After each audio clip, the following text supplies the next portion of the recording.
तीन गाना अर्पण कीजिए सभी लोग।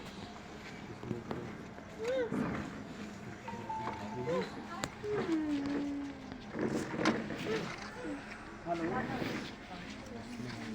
क्या सब जानते हैं।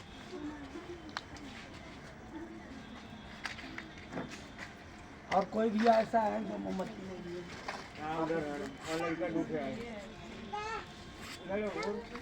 देखिए, आज बाबा साहब अम्बेडकर जी का परिनिर्वाण दिवस है। सबसे पहले मैं बाबा साहब अम्बेडकर जी के चरणों में श्रद्धा सुमन अर्पित करते हुए, और हम लोग आज बहुत ही दुखी हैं और बहुत ही व्यथित हैं।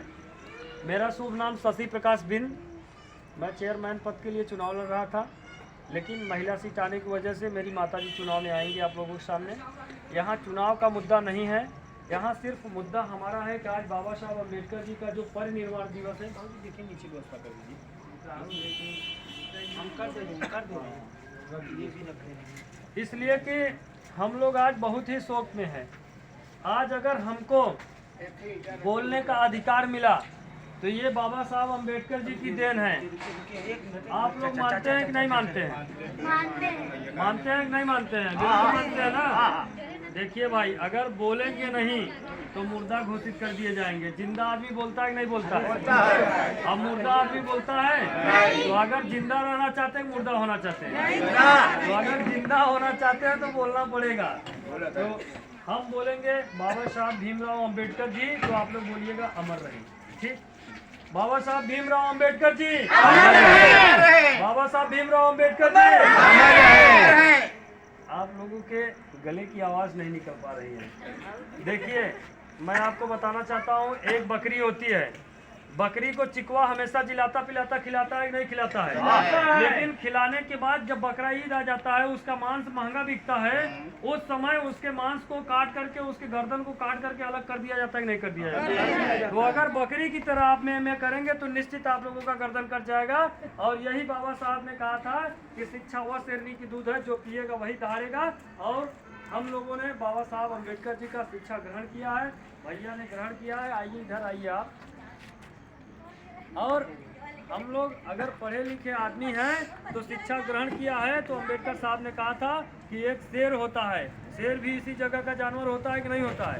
अगर एक शेर होता है और शेर 5 सेकंड में मर जाए, MBBS डॉक्टर अगर उसको आला लगाकर चेक कर लिया और बता दिया कि ये सर 5 सेकंड में मर जाएगा, लेकिन बाबा साहब ने कहा कि अगर वह शेर एक बार दहाड़ेगा तो 5 किलोमीटर की एरिया खाली होगी और 5 सेकंड में डॉक्टर वहीं मर जाएगा। तो हम शेर की मौत मरना चाहते हैं कि बकरी की मौत? तो दहाड़ कर मरना चाहते हैं कि मैं करके? अगर दहाड़ के मरना चाहते हैं तो एक बार जोरदार आवाज से बोलिए, बाबा साहब अम्बेडकर जी, बाबा साहब अम्बेडकर जी। देखिए, अभी आवाज निकली कि नहीं निकली? आवाज निकली तो ताकत आया कि नहीं आया? इसलिए बोलने वाले लोगों को लाइए।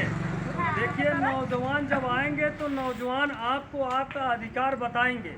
आपको आपका अधिकार मिलेगा कहाँ?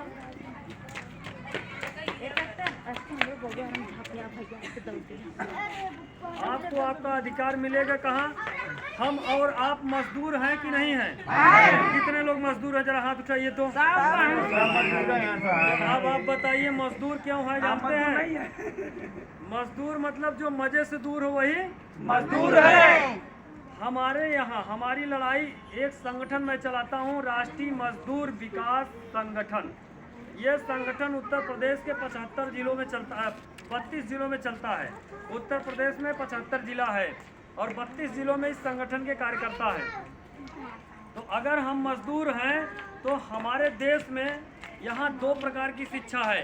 पहला, हमारे बच्चे कहाँ पढ़ने जाते हैं? सरकारी स्कूल में जाते हैं कि नहीं जाते हैं? हमारे बच्चों को वहाँ मास्टर साहब जो पढ़ाते हैं, उनका बच्चा उस स्कूल में पढ़ता है? नहीं। बोलिए भाई, पढ़ता है?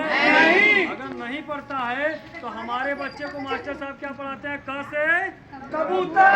हेलो बाबू, क से पढ़ाते हैं कि नहीं पढ़ाते हैं? पढ़ाते हैं। लेकिन यहाँ जो पूंजीपति आदमी है, जो पूंजीपति आदमी है, मोटा आदमी है, उसके बच्चे कहाँ पढ़ते हैं? कॉन्वेंट स्कूल में, प्राइवेट स्कूल में उनके बच्चों को क्या पढ़ाया जाता है? कैसे कंप्यूटर। तो आप बताइए कबूतर वाला बच्चा IAS PCS बनेगा कि कंप्यूटर वाला बनेगा?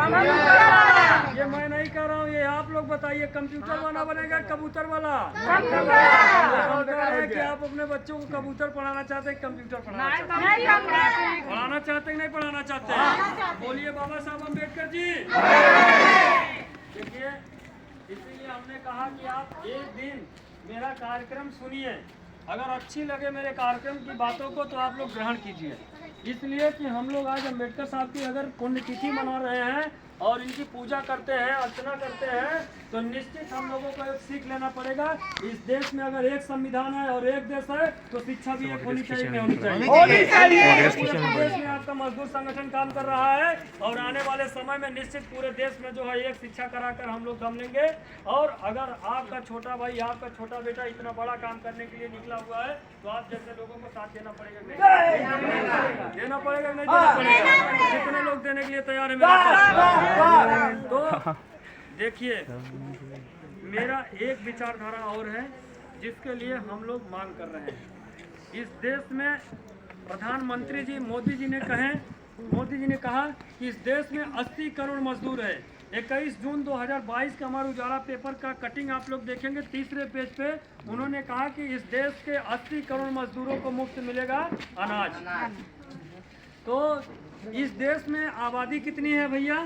135 करोड़। याद है कि नहीं? ये मोदी जी कहते हैं, हम नहीं कह रहे हैं भैया। 135 करोड़ आबादी है इस देश की।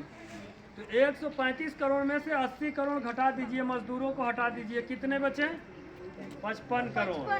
तो 55 करोड़ क्या है? पूंजीपति हैं और 80 करोड़ मजदूर हैं, गरीब हैं। तो आप बताइए, जनसंख्या मजदूरों की ज्यादा है कि पूंजीपतियों की? मजदूरों की। तो जिसकी जनसंख्या ज्यादा होता है उसकी सरकार बनती है कि जिसकी जनसंख्या कम होती है उसकी बनती है? जिसकी ज्यादा होती है। जिसकी ज्यादा जनसंख्या होती है उसकी सरकार बनती है ना। तो अगर मजदूर 80 करोड़ हो तो इनकी सरकार बननी चाहिए कि नहीं बननी चाहिए? बननी चाहिए। कोई मजदूर का बेटा मुख्यमंत्री हुआ? कोई मजदूर का बेटा प्रधानमंत्री हुआ? कोई मजदूर का बेटा राष्ट्रपति हुआ? क्यों नहीं हुआ? हम लोगों ने कभी विचार नहीं किया। बाबा साहब ने जो हमको शिक्षा दिया, पढ़ने का अधिकार दिया, हमारे बच्चे वहाँ तक कंप्यूटर नहीं पढ़ पाए जिसकी वजह से आज हमको जानकारी नहीं है। तो अगर जैसे हनुमान जी के पास इतनी बड़ी शक्ति थी लेकिन हनुमान जी को पता नहीं था जामवंत को।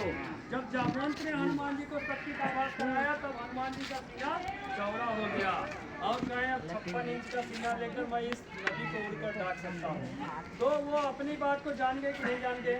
इसी तरीके से ये राष्ट्रीय मजदूर विकास समिति संगठन जो आया है आप लोगों को घर पे, ये आपका छोटा भाई छोटा बेटा जो पढ़ाने के लिए आया है, तो मैं यही कहना चाहता हूँ कि इस देश में अगर 80 करोड़ मजदूर है तो 80 करोड़ मजदूर की सरकार बननी चाहिए कि नहीं बननी चाहिए? तो आज 80 करोड़ मजदूर जो है वो वोट किसको देता है? पूंजीपति को।